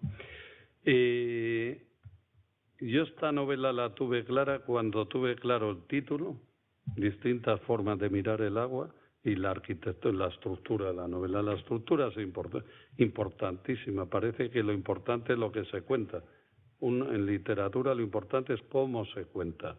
La historia puede variar, lo que no puede variar es la atmósfera, el estilo, el tono de la novela, etcétera, porque ahí está de verdad la novela, no las historias que se cuentan. Entonces yo lo tuve claro cuando, para mí, además las estructuras son fundamentales en orden a construir la novela. Hay 2 temas en esta novela que uno es el que determina la estructura. Uno es el destierro, el desarraigo de toda esa gente que no puede volver jamás a su Ítaca natal porque ya no existe más. Ese es un tema. Pero hay otro tema solapado a él y que es tan importante para mí como él, que es el de la relatividad de la mirada humana, que es algo que a mí siempre me ha preocupado, me ha desazonado mucho, como ver que ante el mismo hecho cada uno pensamos de una forma distinta. O sea, de repente tú crees que lo que tú piensas lo piensa todo el mundo, hasta que te pones a hablar y te das cuenta que cada uno lo ve el mismo hecho y con el mismo derecho y con la misma buena intención, o no, que tú. Está bien, bueno, en política ya no digamos, o en fútbol, o lo que queráis, el mismo hecho no es igual para nadie. Es decir, la verdad no existe. Entonces, a veces yo estaba al borde del pantano en verano, pues un día vas por allí, te asomas al mirador de Begamián o en otro lado, y entonces hay gente, la mayoría de la gente que se para, paran y se van mirando, claro, es un lago suizo rodeado por montañas. Dicen, qué bonito. Claro, alguien que ha vivido y sabe lo que hay debajo, dirá cualquier cosa menos qué bonito. Y lo que está viendo es lo mismo. ¿Por qué? Porque tú cuando escribes, cuando hablas, cuando escribes, te proyectas tu carácter, tu biografía, tu experiencia en lo que estás contando. Es decir, en esta novela, el espejo, el agua sirve de espejo a la mirada de los 16 personajes. Es una familia que va a tirar las cenizas y cada capítulo, esa es la estructura, eso es una especie de polifonía, palabra que por cierto he leído en la explicación de tu novela, de la de Abre la puerta al mar, una suma de voces que suenan sobre el agua al pantano mientras tira, o en el pensamiento de la gente, mientras tiran las cenizas del abuelo.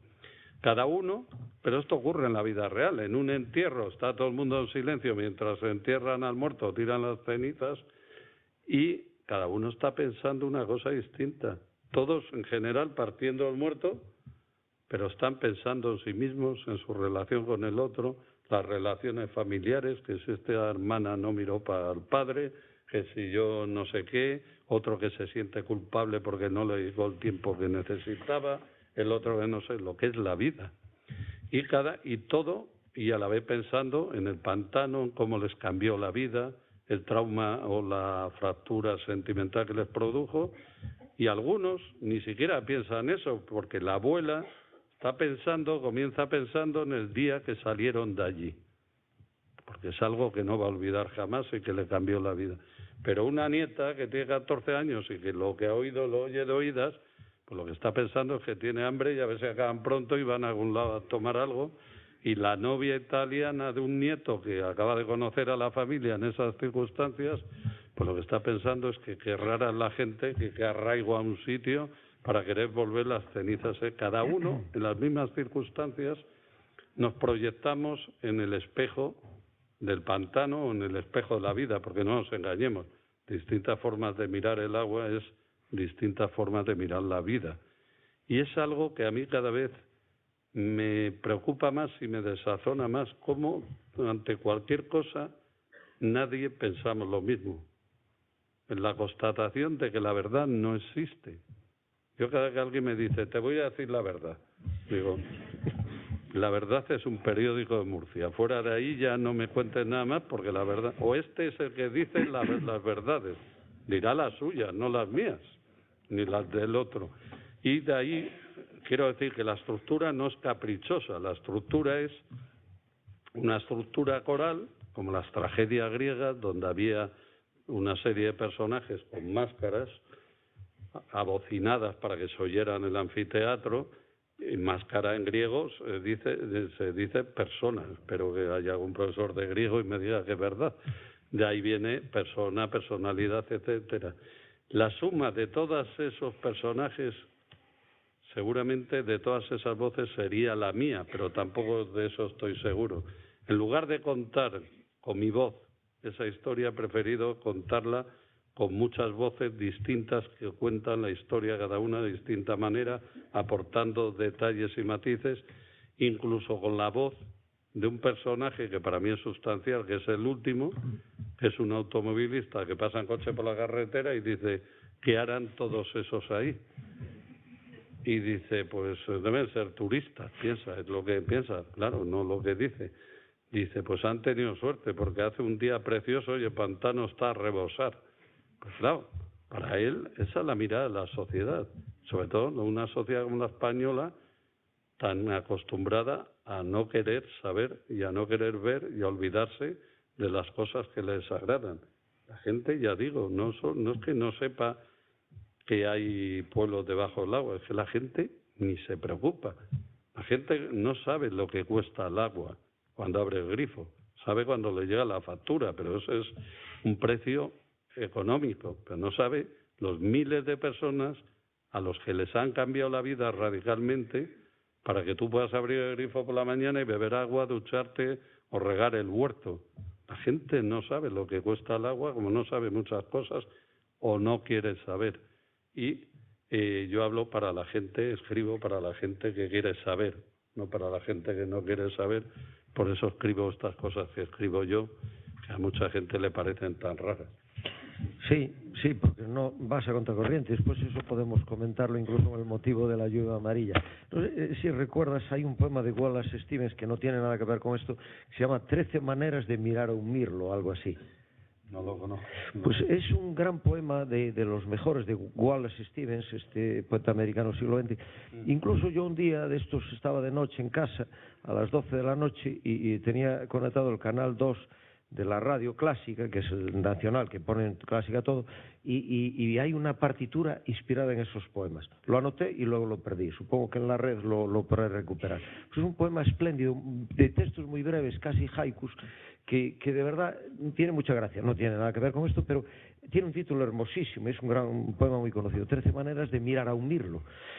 Pero yo, vamos, con la obra que tú tienes, y ya que analizamos bastante esta obra, yo creo que sería interesante comentar, no nos va a dar tiempo a todo obviamente, pero algunos momentos, registros interesantes de tu obra. Yo creo que era interesante si podemos comentar un poquito algo de Luna de Lobos y este mundo todo de los maquis, de la gente que se echó al monte, que tuvo este sufrimiento tremendo. Además tú vienes de una zona como es León, Asturias. Fue impresionante todo esto, y la represión en Asturias fue terrorífica, y en León, e incluso la Federación de Guerrillas Galicia-León, que es la primera que se crea como tal, cede ese estatuto, sirven un poco para, creo recordar, para inspirar a otras. Claro. Y pues yo quería también hablar de algunas otras obras y también de poesía, ¿no? Y entonces, empezando un poco con creo que fue la primera, no sé si fue Genarín la primera, no. Sí, pero bueno, Genarín no llega a ser. Pero bueno, después podemos hablar de Genarín, que es muy interesante esa obra. Pero bueno, comentar un poco esta Luna de Lobos, de la que se hizo una película y que yo, de verdad, es una novela que os aconsejo. Yo la releí hace poco y me parece que está en su plena vigencia, y el hecho de conocer la trama no me disminuyó en absoluto la intensidad que le otorgas a esta obra. Una obra además que tiene mucha acción, cuando en general muchas novelas de tus novelas son de poca acción, son ralentizadas, son como, no viscontidianas, pero sí con un tempo lento, como La lluvia amarilla, ¿no? Y aquí hay mucha acción.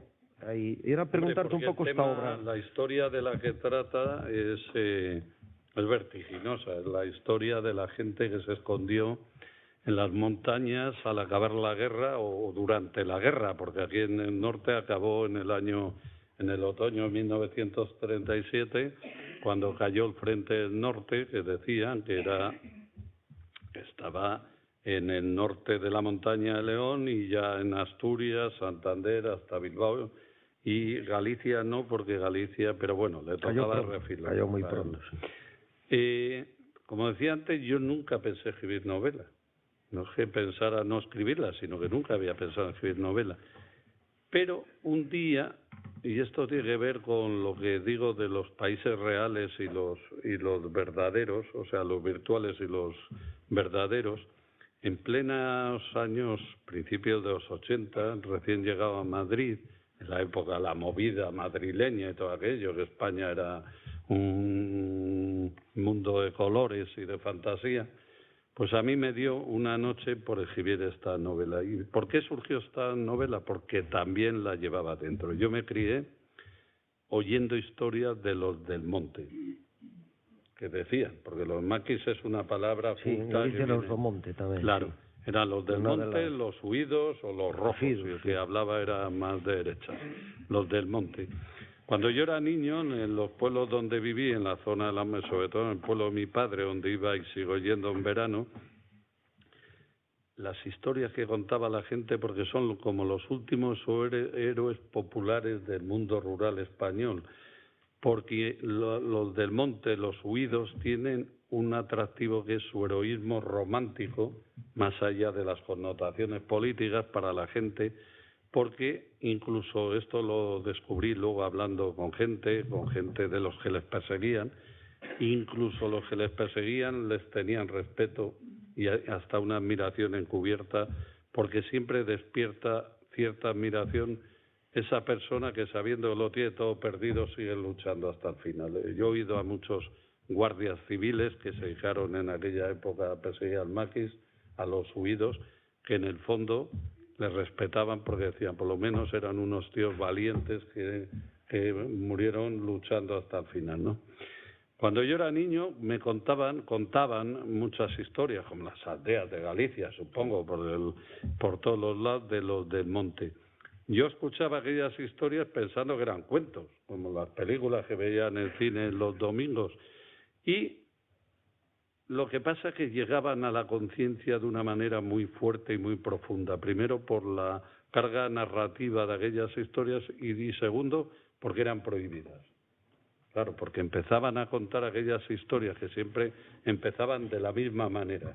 Siempre había un viejo que se ponía al vecino, yo me acuerdo un vecino que había estado en la cárcel, condenado a muerte y luego había salido, y siempre bajaban la voz para contar,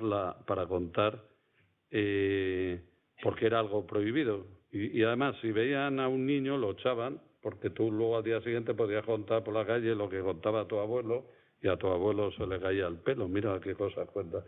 Con lo cual, entre que bajaban la voz, que es el primer paso para captar la atención de los demás. Tú ves en televisión los debates y están todos gritando. Cuando tú de repente bajas la voz, todo el mundo pone la oreja. Cuando alguien... El primer paso para captar la atención es bajar la voz, no empezar a gritos para abrirte camino. Bajaban la voz y empezaban siempre igual. Una noche bajaron los del monte, patatín, patatán, las historias que contaban eran siempre las mismas, pero siempre eran distintas, iban variando. Cada uno, según las contaba, incluso el mismo metía matices, engrandecía, era la épica de la que tú hablabas antes, ¿no? De todas aquellas historias que me contaron, a mí hubo dos que me quedaron muy grabadas y que están en la novela. Y una noche, que no salí, porque yo en aquella época salía todas las noches hasta la madrugada por los bares de Madrid, pues no sé por qué me quedé y me puse a contar, como me pasó con esta última novela, una de esas dos historias, y eso empezó como a fermentar, como si hubiera abierto la tapa de la caja de Pandora y saliera todo aquel mundo de fantasía, que yo creía que era fantasía y era muy trágico. Luego llegué a conocer a algunos incluso de los protagonistas de aquellas historias, y esa la anécdota o la historia que yo cuento y que dio pie a Luna de Lobos es la siguiente, que también cuando he ido a algún instituto se la cuento a los chavales para explicarles lo que yo entiendo como la diferencia entre el periodismo y la literatura, entre lo objetivo, lo real y lo fantástico e imaginario, ¿no? A mí aquella historia, que es una historia normal, ahora la cuento muy rápido, me quedó muy prendida del inconsciente y de mi imaginario, tan es así que dio pie a esa novela. Era una historia que contaba un atraco en un bar en un pueblo que se llamaba Valdepiélago, cerca del mío, una noche, que luego está datado históricamente en los libros de Secundino Serrano, de cualquiera, del 4 de enero de 1941 o 1942, bueno, no importa, los guerrilleros, los huidos que había en las montañas al lado del pueblo, que además 5 de ellos eran del pueblo de mi padre,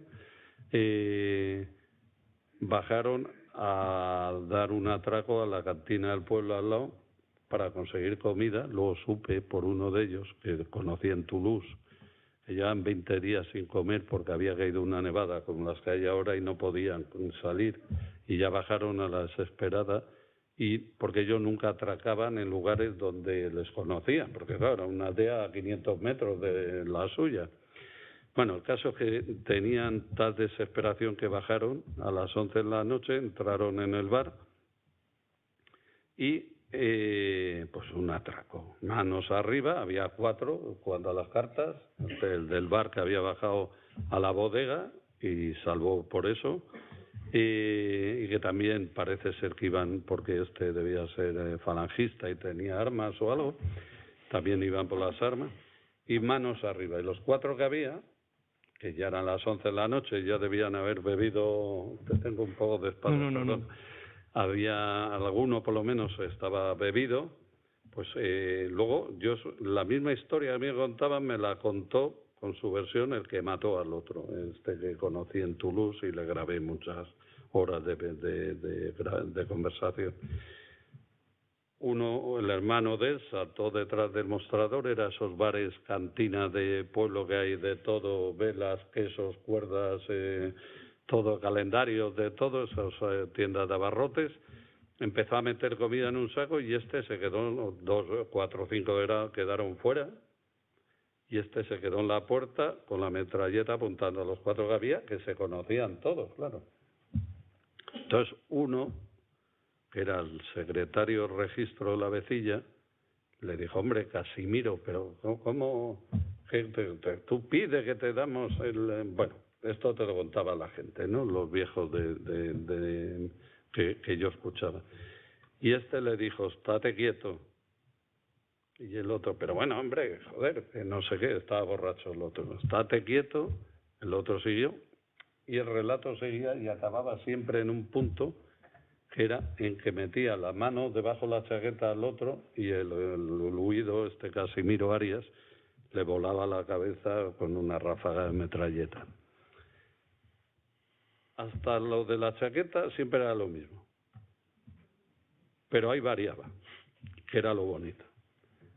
Según unos el muerto había metido la mano debajo de la solapa para sacar la cartera y dársela.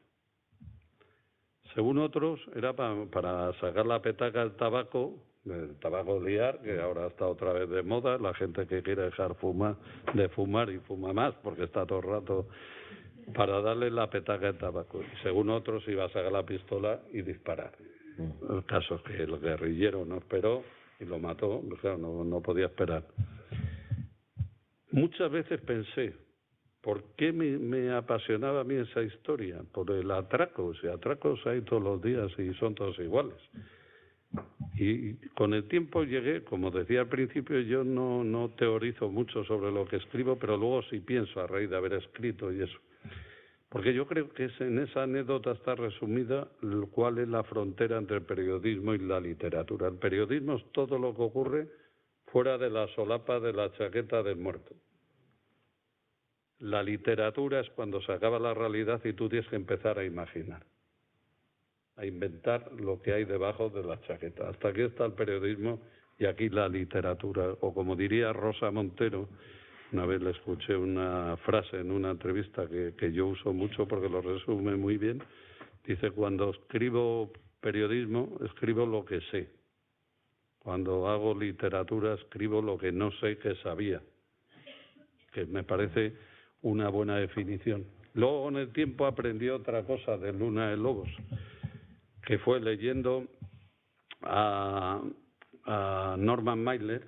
Norman Mailer dice que todo escritor en su primera novela intenta contar los cuentos con los que le dormían de niño.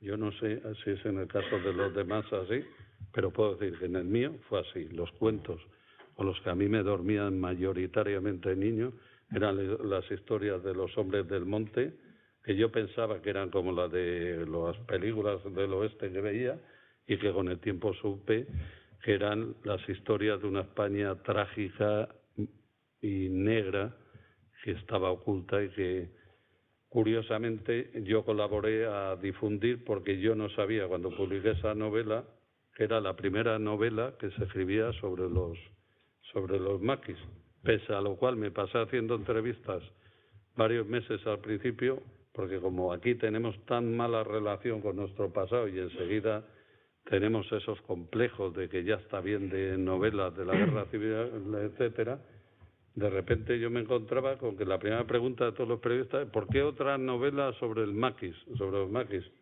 Y yo explicaba que lo menos es que eran los maquis, era una novela sobre el instinto de supervivencia como origen de la violencia, aquello de que el hombre es un lobo para el hombre, etcétera, hasta que un día me enteré que era la primera novela que se publicaba.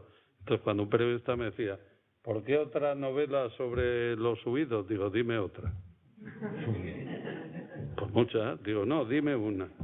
Y es que era la primera. Yo no sabía ni en ningún mérito, pero esa conciencia que tenemos de que lo nuestro, o sea, nosotros podemos ver 2 millones de películas sobre la guerra de secesión americana o sobre la guerra de Vietnam, y no digamos ahora sobre la guerra de Irán, la cantidad de películas que van a hacer los americanos y hacen bien, bueno, hacen bien, depende de cómo las hagan, y nosotros hacemos 4 sobre un tema y ya parece que ya lo hemos quemado.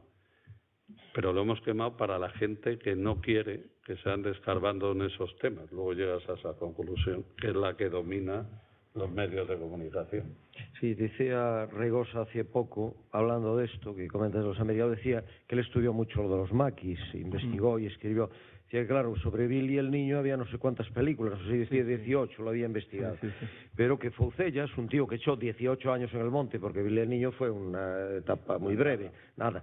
18 años solo, o Girón de León y otros muchos maquis que son figuras verdaderamente míticas, pues que no hay nada prácticamente que se trata de ocultar, ¿no? Pero mira, preguntarte... Sí, no, genial. No, ¿es sobre esta novela o pasamos a la otra?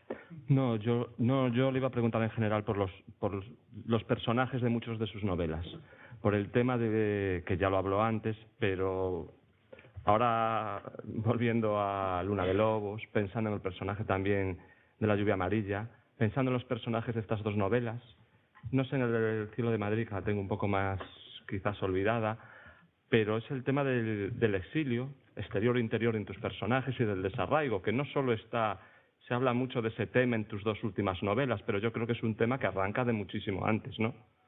Es que yo creo que los escritores escribimos siempre de lo mismo. Es más, los temas eternos de los que tú hablabas al hablar de la poesía, los temas están ya, los verdaderamente importantes están ya en Homero y son los mismos que se repiten y que en función de cada escritor y de sus circunstancias y de sus intereses y de su carácter aparecen continuamente. Yo, hombre, entiendo que hay una lectura, se puede hacer una lectura psicoanalítica de la obra de un escritor y seguramente explicaría muchas cosas. Yo ni quiero ni la voy a hacer yo porque no soy psicoanalista ni me interesa mucho. Pero claro que está claro qué temas preocupan e interesan a cada autor. Si tú coges a Antonio Muñoz Molina o a Manolo Rivas o a Bernardo Achagat, te darás cuenta que hay una serie de temas que les obsesionan por la razón que sea y que se repiten continuamente, digamos temas como conceptos filosóficos, si quieres, no hablo de los argumentos pueden variar, pero al final todos acaban contando los mismos temas en los mismos libros porque son sus temas, porque los temas te eligen a ti, no los eliges tú. No te sientas y dices, bueno, voy a hablar del desarraigo o del arraigo o del amor o del desamor. No, son ellos los que te eligen a ti en función de tu experiencia vital y de tu carácter. Cada escritor tiene un estilo, pero que el estilo no lo ha inventado, sino que le ha venido impuesto por su trayectoria y por su formación. Decía Stephen Vicensey, el escritor húngaro, que un escritor no debe aspirar a tener más lectores que los que le corresponden por su estilo. Y es así, si tú emites en FM, pues te corresponderán oyentes de FM, y si emites en onda media, y esto pasa con la literatura y con todo, cada uno tiene su recorrido, sus lectores, y a veces, por eso a mí a veces me hace gracia, o me hacía ahora ya menos, cuando algún escritor, digamos, serio, cuando digo serio no digo aburrido, digo serio, de los que se toman la literatura en serio, se pasa a la otra trinchera por circunstancias que sean, para ganar dinero, para lo que sea. Cuando a un escritor de este tipo gana el premio Planeta, por ejemplo, que siempre le preguntan, ¿cómo ha aceptado usted ¿por qué ha aceptado, por qué se ha presentado al Planeta? Que es una forma de decirle indirectamente, ¿cómo ha participado usted en este acto de corrupción? Porque claro, si tú te presentas a unas oposiciones a profesor y ya están dadas, vas a juzgar y lo denuncias. Bueno, pues esto es lo mismo, solo que va el ministro y el rey, el príncipe y no sé quién, hacen la ceremonia y el papelón, y todo el mundo aplaude y todo el mundo sabe que el libro ya está en la imprenta desde hace varios días y que 3 meses antes ya está contratado el que va a ganar. Bueno, esto no creo que descubra nada porque los Reyes Magos no existen ni la cigüeña viene con los niños de París. Bueno, ha habido autores que cuando les preguntan cómo es usted, dicen siempre lo mismo, salvo uno al que yo respeto más, que fue Torrente Ballester, que le preguntaron esto y dijo, pues muy sencillo, porque tengo 11 hijos o 12 o no sé cuántos. Pues ya está, pues es que me parece muy respetable que tú aceptes ciertas cosas en función. Yo no voy a dar lecciones de moral a nadie, ni mucho menos. Pero hay otros que siempre dicen, es que quería llegar a más lectores. Si es mentira, tú no vas a llegar a más, vas a vender más libros de ese libro, porque hay una campaña mediática, pero son lectores que no te corresponden. Es como los políticos que dicen, vamos a centrar el mensaje para captar una masa de votantes. Dice, joder, ¿tú eres de derechas o de izquierdas? Tú tienes que decir lo que piensas y te votarán los que piensan como tú. Porque si captas electores o votantes que no son tuyos, tarde o temprano te van a abandonar, te van a traicionar y tú les vas a traicionar a ellos. De hecho, los estás traicionando. Por ejemplo, ya puestos a hablar de estas cosas. Yo hace poco oí al líder de Podemos decir que no era ni de izquierda ni de derechas. Pues vale, pues bien. Entonces, ¿de qué sois? O sea, ¿por qué dicen eso? Para no perder ni votantes de un lado ni de otro. Los escritores, como no tenemos que andar politizando nuestra acción, lo que tenemos es que escribir lo que realmente nos pide el cuerpo y nos pide el alma, lo que realmente sentimos, y nos corresponderán más o menos lectores, que serán aquellos que emitan en la misma frecuencia que nosotros. Todos queremos tener muchos lectores o tener mucha gente que nos quiera, pero te van a querer o no te van a querer en función de tu personalidad, no la puedes cambiar para que te quiera más gente o para que te quiera menos gente. Entonces, es verdad lo que tú decías, que los temas, en mi caso, se repiten, pero no porque yo lo busque de propósito. Al final, todos mis personajes son perdedores. Es gente que no tiene voz en la sociedad y que yo modestamente les doy voz en mis libros. Todos los personajes que salen en mis libros, sea el profesor Trotamundo de las lágrimas San Lorenzo, que llega un momento en su vida que piensa que ha perdido la vida buscando no se sabe qué, de ciudad en ciudad por Europa, de profesor ambulante, o el último habitante del pueblo abandonado, o el último maqui que queda solo, o el pintor que del cielo de Madrid que consigue el éxito como pintor y cuando lo consigue se da cuenta de que no era lo que quería, que lo que quería era ser feliz, no tener éxito, porque vivimos en una sociedad que nos educa no para ser felices, sino para tener éxito. Tú puedes ser feliz viviendo de empleado de la Caja Galicia, si existe ya, que no sé si existe, en la Fonsagrada, pero si te ascienden a Coruña, tienes que venir a Coruña, aunque tú no quieras vivir en Coruña, porque si no eres un fracasado social. Dices, este sigue aquí de empleado, y el otro es feliz y vive como Dios, yendo a pescar allí. Cada uno elige su vida, pero parece que la sociedad te determina que tienes que tener éxito en lo que sea, más allá de ser feliz. Bueno, pues los personajes de mis novelas es gente que vive a contrapelo como yo, que piensa a contracorriente como yo, pero no por capricho ni por llevar la contraria, y que está en el mundo de una manera incómoda. Todos, yo creo que la imagen que mejor refleja la figura del escritor, las dos imágenes, una es la que nos refleja a todos, que es la de Ulises, que siempre estamos queriendo volver a Ítaca. Lo que pasa es que Ítaca no existe, y en el caso de los personajes de distintas formas de mirar el agua no existe realmente porque está destruida por el agua. Y la otra imagen que nos define mejor es la del extranjero de Albert Camus. Esa persona que es extranjera allí donde esté, que es como yo me siento personalmente, no sé vosotros, pero no por haber nacido en un pueblo que está bajo el agua. Es que cada mañana pongo la radio, pongo la televisión, leo el periódico y digo, ¿yo qué tengo que ver con todo esto? Pero no lo digo con arrogancia, no es que piense que soy mejor. O ya si vas a una boda de un primo o a una reunión de la comunidad de vecinos, dices, bueno, yo es que soy un extranjero que vivo aquí. Claro, porque no es que no estés de acuerdo ni en desacuerdo, es que no entiendes nada de lo que le interesa a la gente, ni de cómo se mueve, ni por qué intereses se mueve, y te das cuenta de que el raro eres tú, pero no porque sea raro, sino porque la sociedad está construida sobre valores que no tienen que ver con los verdaderos intereses, no, que deberían ser los verdaderos, lo que yo pienso, los verdaderos intereses de una persona, porque la vida es muy corta. La vida se pasa a toda leche, que es algo que oíamos, yo por lo menos hace poco, a mis padres, y ahora de repente me parecían unos pesados. Digo, qué pesados con esto de que la vida se va volando, y me doy cuenta de que se me va volando a mí.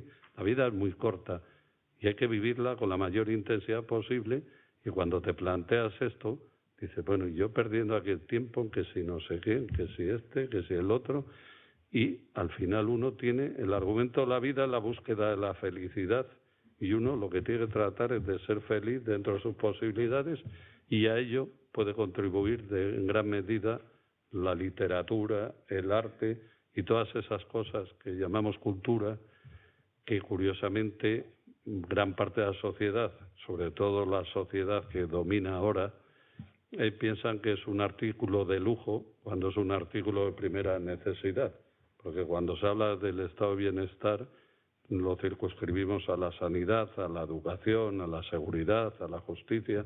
La cultura forma parte del estado de bienestar, y hablo de la cultura con minúscula, no la cultura solemne.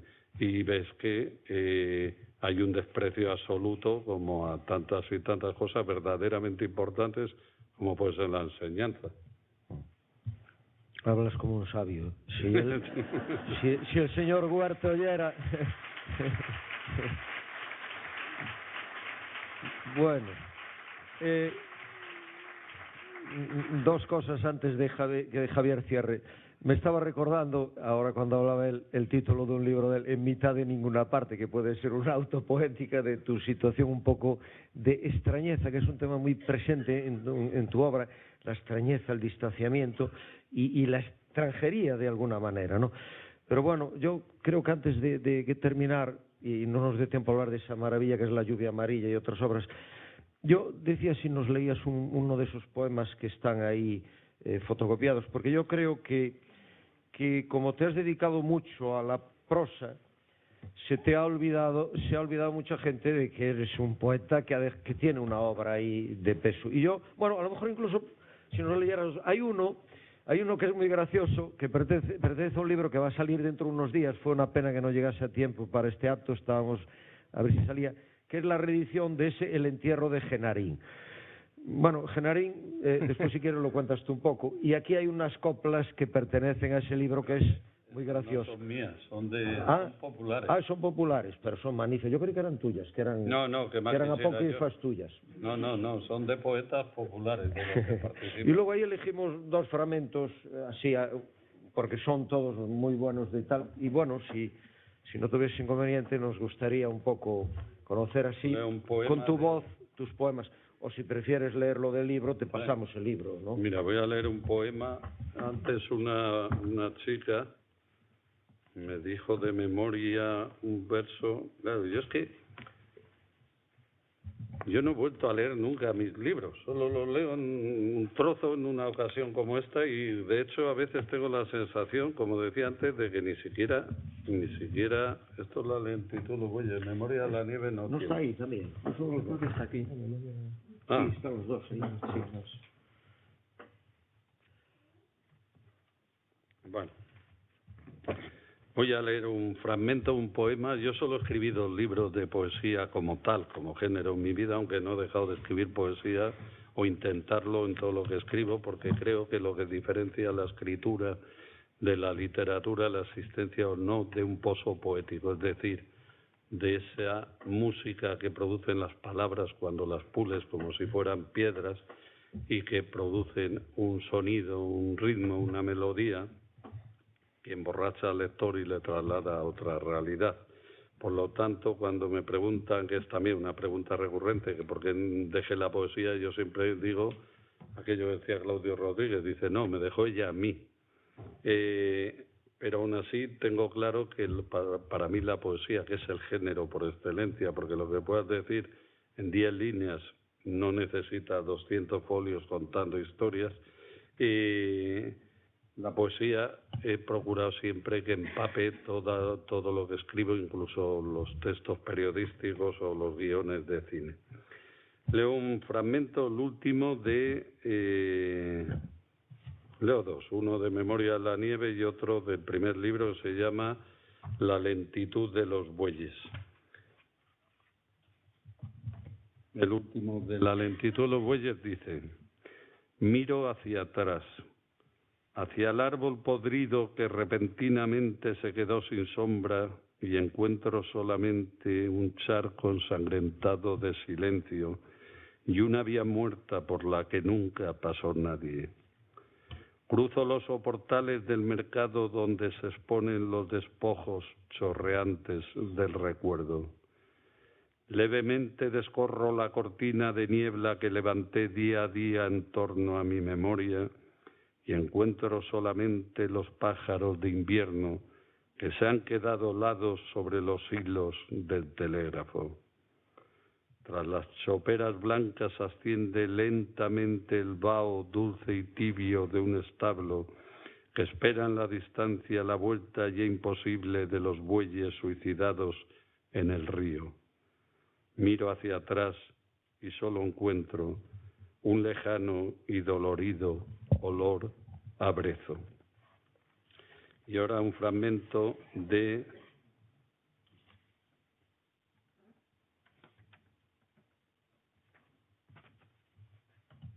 Memoria a la nieve, que fue el segundo libro y último como tal de poesía que escribí hace ya muchos años. Hace ya mucho tiempo que camino hacia el norte entre zarzas quemadas y pájaros de nieve. Hace ya mucho tiempo que camino hacia el norte como un viajero gris perdido entre la niebla. Una verdad cifrada dejé atrás, el humo denso y obsequioso de los brezos y la alegría de mis padres en el anochecer. En el camino del norte, sin embargo, solo mendigos locos me acompañan. Duermo bajo sus capas en las noches de invierno. Les cuento este relato para ahuyentar el frío.